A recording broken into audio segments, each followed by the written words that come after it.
आइए बात करते हैं वरिष्ठ समाज सेवी महेश आहूजा जी से। आहूजा जी, ये बताइए यूजीसी जो बिल आया है उसके बारे में आप क्या कहना चाहेंगे?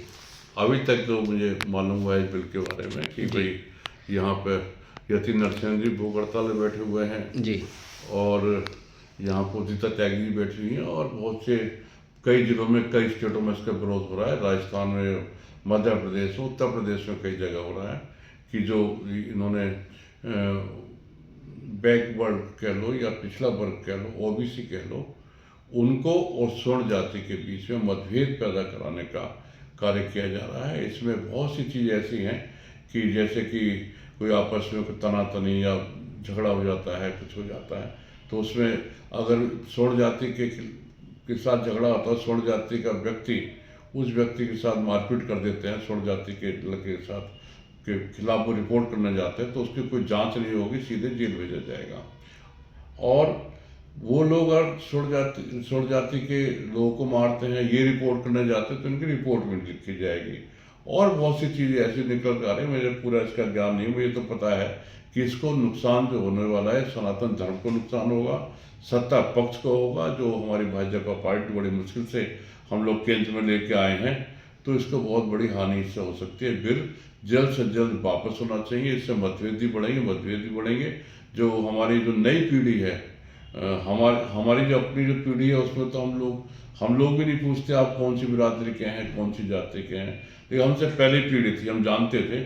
उस समय वो कोई भी भाई आता था तो उससे पूछते थे हिंदू से, मुसलमान का तो पता लग ही जाता है, लेकिन हिंदू को आता था, पूछते भाई आप कौन से समाज से आते हैं। समाज से हैं, बिरादरी से हैं, आप कौन भाई, ये पूछ रहे थे कौन भाई हैं, डरते हुए भी ये भी।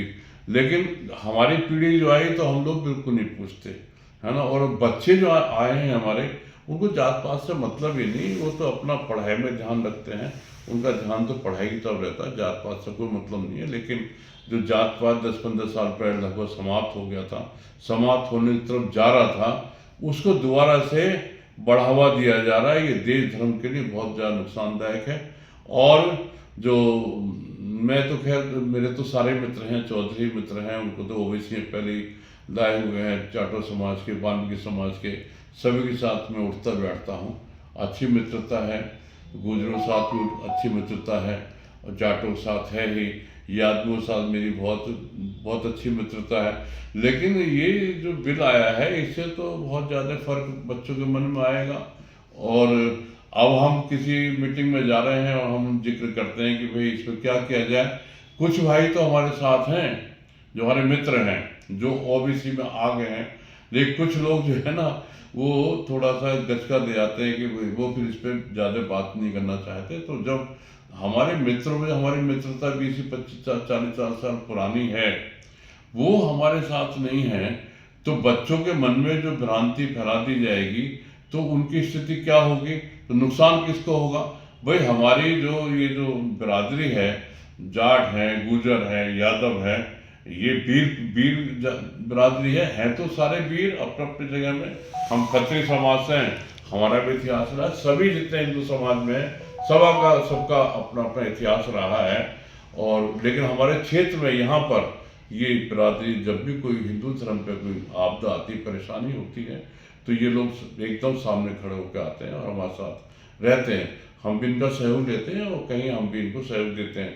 लेकिन ये बिल आने के बाद बच्चों में भ्रांति आएगी, मतभेद बढ़ेंगे, तो आगे हम लोग एक साथ उठना बैठना भी बड़ा मुश्किल हो जाएगा।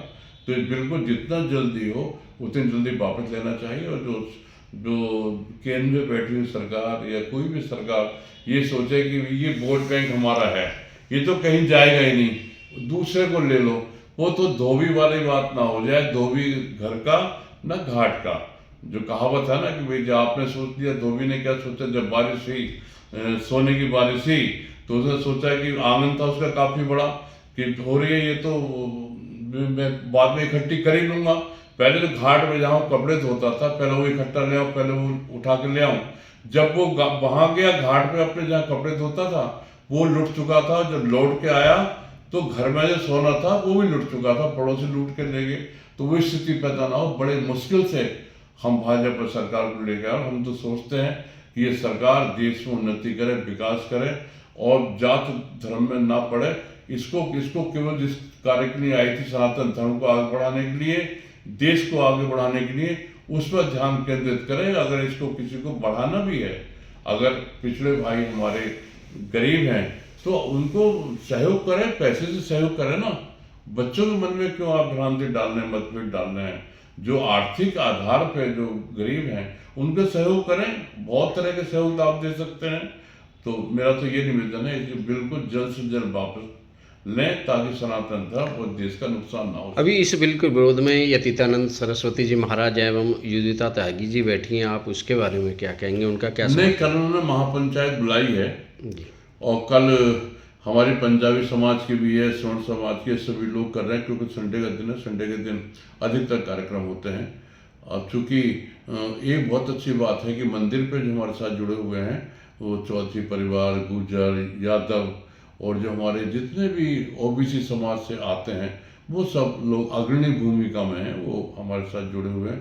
तो सब लोग आएंगे और हम चाहेंगे कि वो वही कहें कि हमें इसकी ज़रूरत नहीं है। जो चीज़ हम मांग नहीं रहे वो आप चीज़ दे रहे हैं, जो चीज़ जिसकी चीज़ की ज़रूरत है वो आप दे नहीं रहे। भैया आप रोज़गार दो ना, रोज़गार दीजिए जिसका आपने वायदा किया था। आप सम्मान दिलाइए, गौ माता को राष्ट्रमाता बनाइए, गौ हत्या बंद कराइए जो आपका उद्देश्य था। समान नागरिक संहिता लगाइए, समान पाठ्यक्रम लागू कीजिए, है ना। तो जिस उद्देश्य को जनसंघ लेके चलती रही उसको भी आपने बाद में आपने अपना लिया। जनसंघ का दूसरा तो भाजपा है। तो जो आपके असली मुद्दे हैं उसको लेकर आइए ना। तो ये तो कोई मुद्दा आपका था नहीं, ओबीसी का मुद्दा तो आपके जो चुनाव का जो वो था एजेंडा उसमें तो कहीं नहीं था। तो ये तो जनता के साथ धोखा है।